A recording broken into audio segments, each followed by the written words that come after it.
Ketika mahasiswa atau terbiasa membentuk learning community, maka permasalahan itu bisa diselesaikan dengan brainstorming, terhubung dengan orang lain. Keterbukaan kita mudah. Misalnya nih, guru pendidik itu kan sebagai fasilitator. Fasilitator. Kalau benar kemudian sekali. siswanya tidak terbuka, katakanlah begini, dia ujian nyontek temannya, kemudian nggak jujur, bisa jadi guru akan menilai, oh siswa itu bisa. Maka guru akan memperlakukan dia sebagai seorang yang bisa. Padahal dia nggak bisa. Padahal Nah, kan tidak terbuka. tidak terbuka. Ma-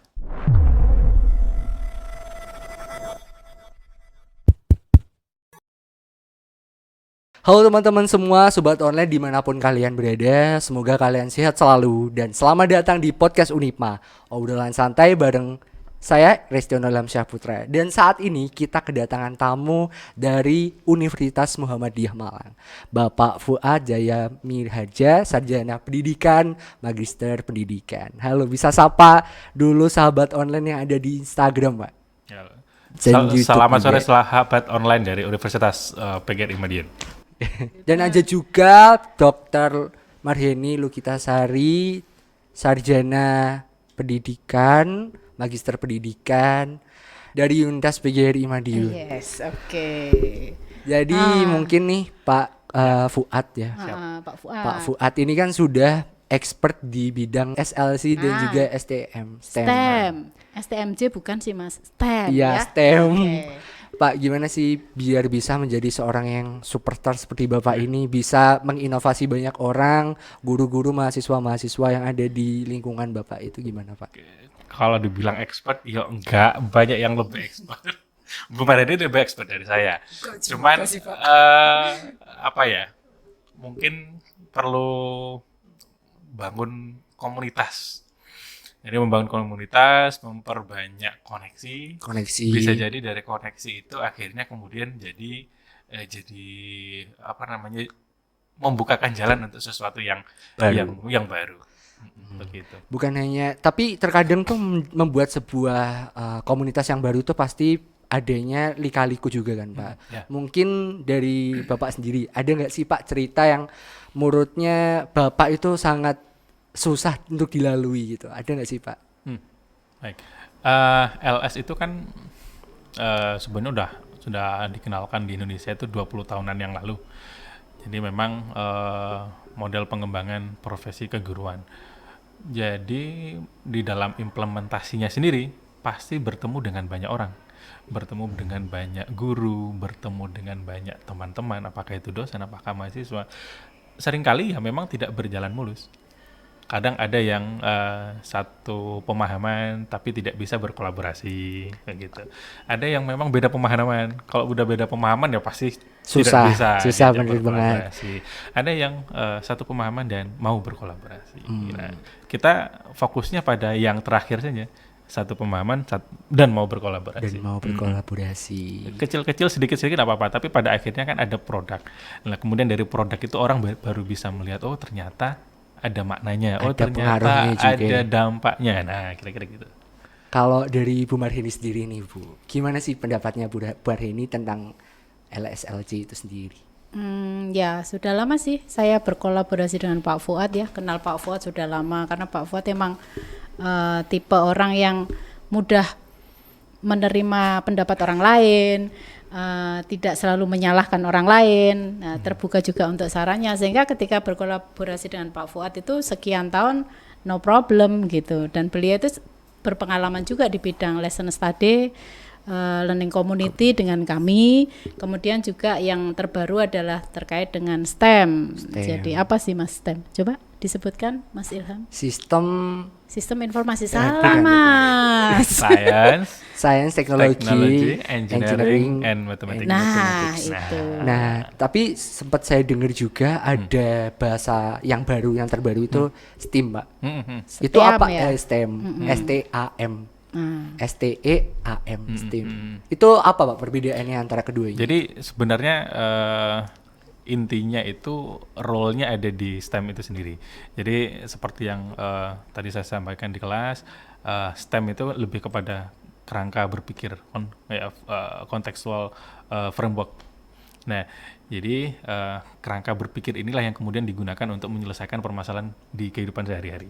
Nah, di dalam perkembangannya akhirnya banyak model. Kenapa? Karena kan pendidikan itu dinamis. Nah, bisa jadi kok sepertinya ada yang perlu ditambahkan ya. Gitu. Jadi turunan dari STEM itu sendiri akhirnya banyak. Ada yang aslinya STEM, Science, Technology, Engineer, sama Mathematics. Tapi pada perkembangannya juga orang-orang seni perlu melihat, oh sepertinya harus ada pendekatan seni untuk menyelesaikan permasalahan itu. Akhirnya jadi STEAM. Ada artnya jadi. Ada artnya, ada pertimbangan art di situ untuk menyelesaikan permasalahan. Ada juga STEAM R, tambahan R. Apa itu? Religi. Jadi ada pendekatan agama untuk menyelesaikan permasalahan itu. Jadi turunannya banyak. Tapi pada awalnya memang adalah di STEM itu sendiri. Tapi tidak menutup kemungkinan itu akan bakal berkembang sesuai dengan konteks permasalahan yang dihadapi. Jadi sobat online semua itu semua tergantung sama apa yang dilakukan di masyarakatnya ya Pak. Pada siapa kemudian yang akan menyelesaikan permasalahan tersebut. Karena beda orang cara dalam menyelesaikan permasalahan juga beda. Nah itu pengaruhnya untuk guru atau pengaruhnya untuk mahasiswa atau siswa yang lain-lain itu apa Pak pengaruhnya? Nah, dengan membelajarkan kerangka berpikir yang multidisiplin ini, harapannya siswa itu bisa dilatih untuk pertama itu peka dulu terhadap apa yang terjadi di lingkungan. Betul. Jadi peka terhadap perubahan apa yang ada di lingkungan. Karena kalau kemudian siswa itu tidak bisa peka dengan apa yang ada di lingkungan, berarti ada yang miss. Apa yang didapat di sekolah, apa yang didapat di kampus nggak bisa dilakukan dong, nggak bisa diimplementasikan dalam kehidupan sehari-hari. Nah, jadi pertama itu meningkatkan kepekaan terhadap permasalahan yang ada di lingkungan.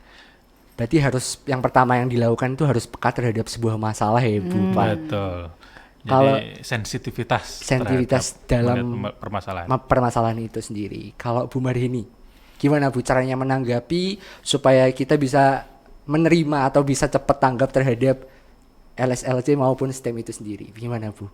Ya apa ya Mas ya, yang penting itu learning community. Nah learning community itu bisa dibangun di lingkup yang kecil dan dibiasakan di kelas-kelas kita, entah itu di perkuliahan, entah nanti ketika teman-teman mahasiswa yang calon guru ini menjadi guru beneran, atau bahkan mahasiswa yang bukan guru tetapi harus terjun ke masyarakat. Jadi ketika learning community ini terbentuk, maka disitulah kita bisa menjadi problem solver permasalahan yang ada di masyarakat. Nah permasalahan yang ada di masyarakat itu macam-macam sekali.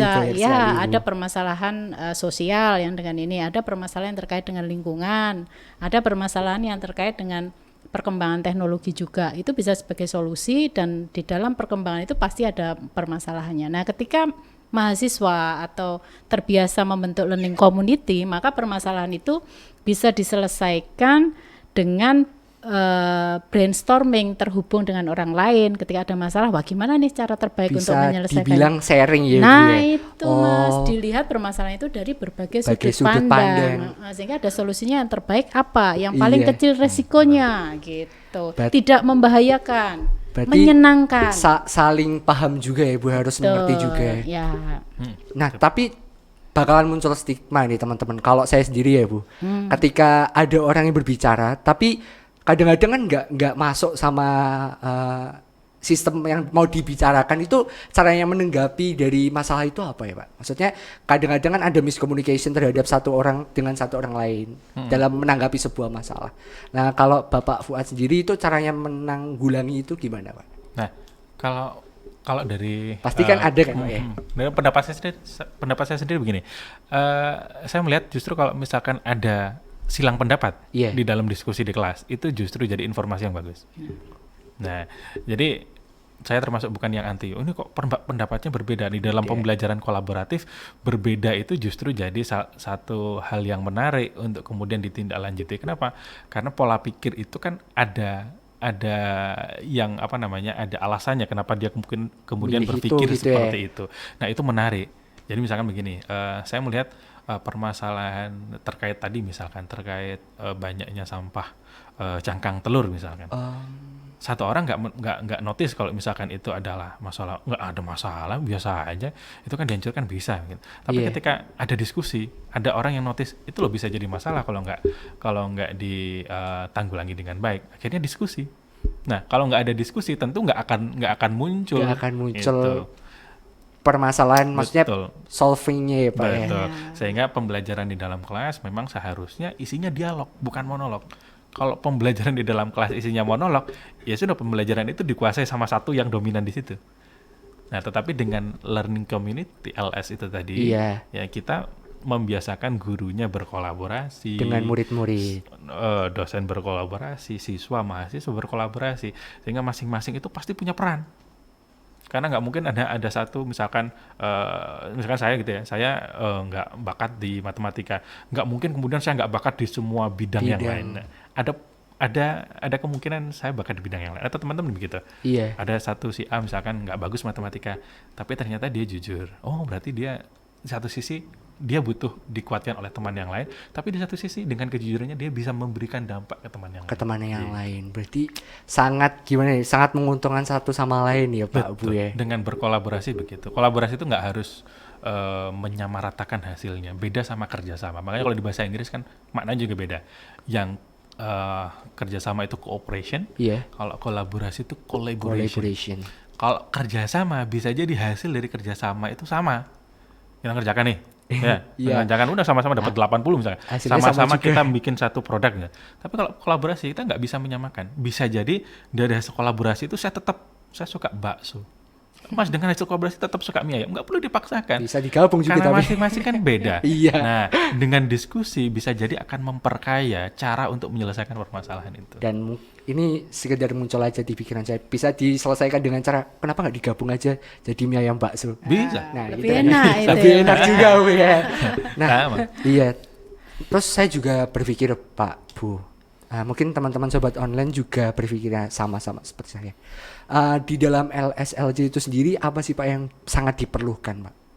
Entah itu materi atau entah itu fisik berupa uang atau pemikiran atau yang lain. Apa Oke, Bu? baik. Pertanyaan menarik. Iya. Buka kelas itu Pak. Nah, Coba. ada 3 visi.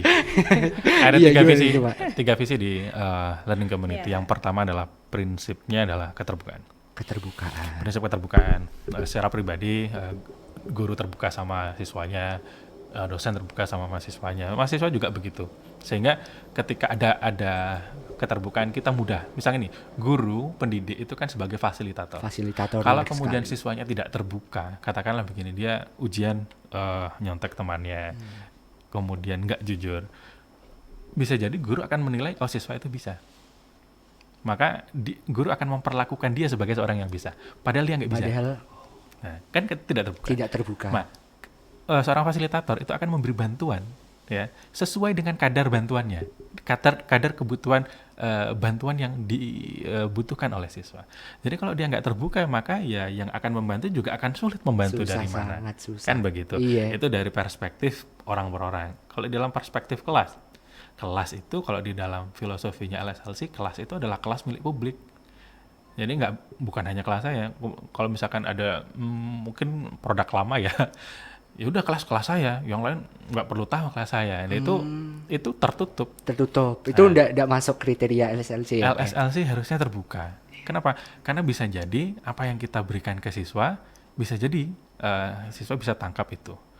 Tapi ada peluang lain sebenarnya yang perlu diperkaya.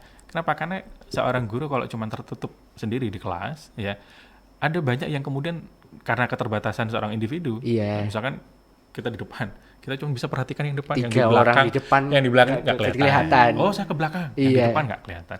Tapi ketika kita membuka, ada hal yang bisa ditangkap oleh teman-teman yang lain dari bagaimana siswa belajar. Bukan untuk mengoreksi gurunya, bukan untuk mengoreksi pendidiknya, tetapi melihat bagaimana siswa belajar. Dari menganalisis bagaimana siswa belajar itu, Iya, cara akhirnya siswa guru belajar juga akhirnya tahu. berubah. Oh, ternyata siswa saya tadi kurang ini. Oh, berarti saya besok harus begini. Oh, ternyata ada siswa yang pinter juga duduk di belakang juga gitu ya Pak. Intinya juga seperti kayak Betul. lebih lebar pandangannya Betul, ya Pak betul. ya. Memperluas pandangan. Gitu.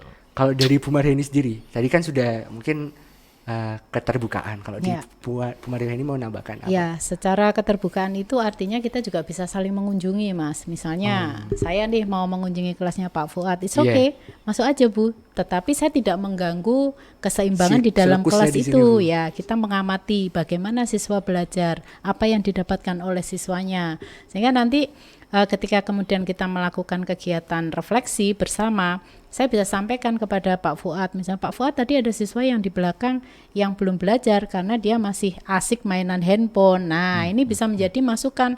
Oh, berarti ke depannya pembelajarannya bagaimana nih? Apakah justru handphone ini digunakan sebagai sarana untuk mencari sumber belajar atau malah dilarang nggak usah bawa handphone? Nah, ini suatu pilihan kan yang bisa ditentukan dari hasil refleksi. Itu ya, Selain itu, prinsip daripada LSLC yang bisa buka kelas ini tadi, itu orang tua bisa masuk, pimpinan bisa masuk, siapapun bisa masuk di kelas itu.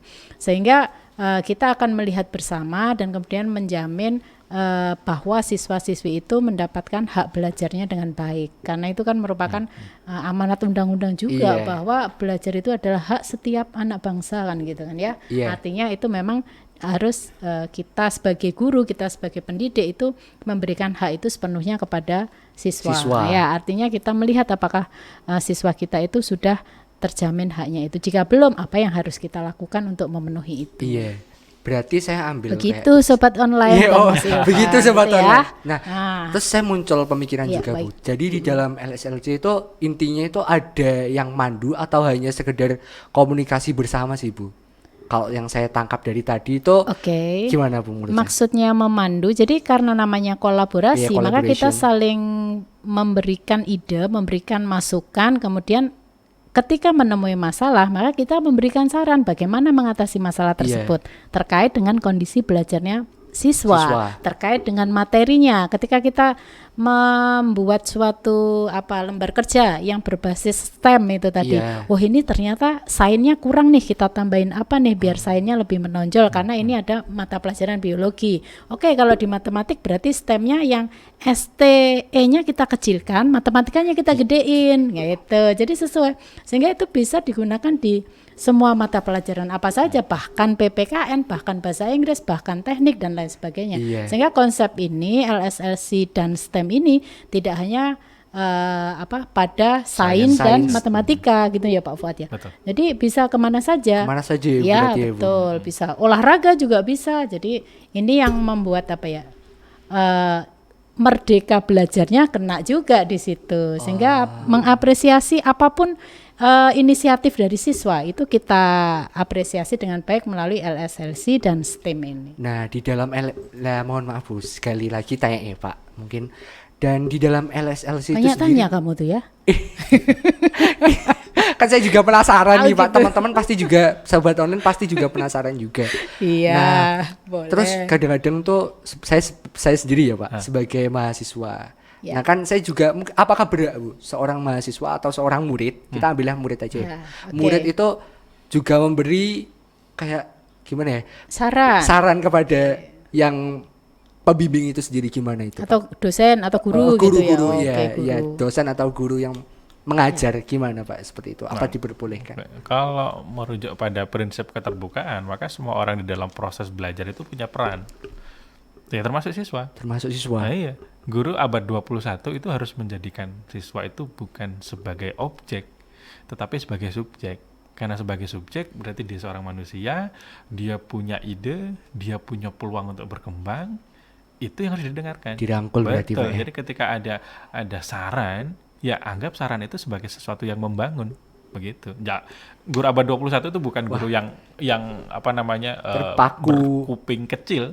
Guru abad 21 itu telinganya harus besar. Artinya harus mampu menangkap semua potensi yang ada di bukan telinganya lebar kayak gajah ya Pak. Maknanya itu jadi kita harus banyak mendengar dibanding banyak ngomong gitu. Maksudnya seperti itu. Kalau ini tanya lagi kan Bu ya. Pertanyaan terakhir itu ya Mas ya. Mungkin pertanyaan terakhir. Pak, gimana sih biar bisa menjadi orang yang expert di bidang ini? Di satu bidang gitu ya maksudnya. Oke. Gimana Pak? Ya fokus Mas. Iya. Fokus. Walaupun saya juga merasa tidak fokus. Nih, mahasiswa.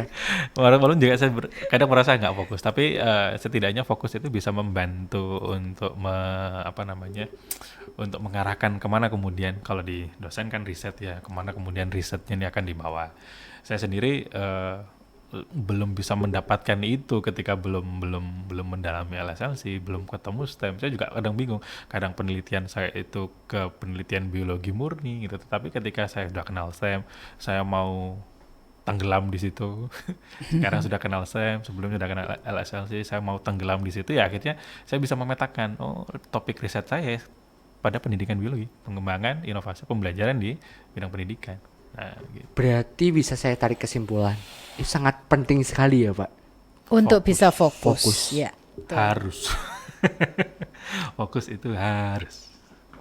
Dan juga berarti ya LSLC itu sangat penting juga Pak untuk jangka ke depannya ini. Betul. Di bidang pendidikan. Di bidang pendidikan. Ya. Iya, bahkan saya sendiri juga belum expert juga ke situ loh Pak. Bahwa saya kan juga sedikit bisa mengajar di TK Pak. Nah itu di situ juga masih belum ada pembelajaran seperti itu, masih buahku sekali juga di sana. Bisa dimulai dari Mas sendiri.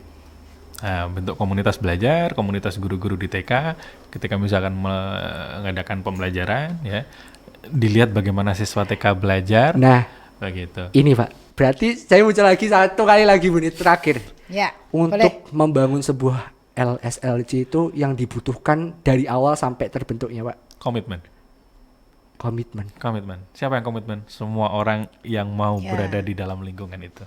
Kalau nggak ada komitmen, nggak susah. Makanya membangun komunitas belajar itu membangun kepemimpinan di dalam belajar. Bukan mencari siapa pemimpinnya, bukan. Karena masing-masing itu adalah juga pemimpin bagi dirinya sendiri. Membangun kepemimpinan belajar itu berarti membangun sensitivitas untuk melihat itu suatu permasalahan, membangun sensitivitas, ini kayaknya butuh diselesaikan bareng-bareng nih. Itu kepemimpinan belajar, bukan pada membentuk satu figur pemimpin satu orang, tidak, tetapi semuanya harus berperan sama-sama jadi pemimpin. Sehingga kalau di filosofi tadi kan saya belum selesai tuh, baru menyelesaikan satu yang keterbukaan. Filosofi kedua, yang ketiga itu tentang demokrasi.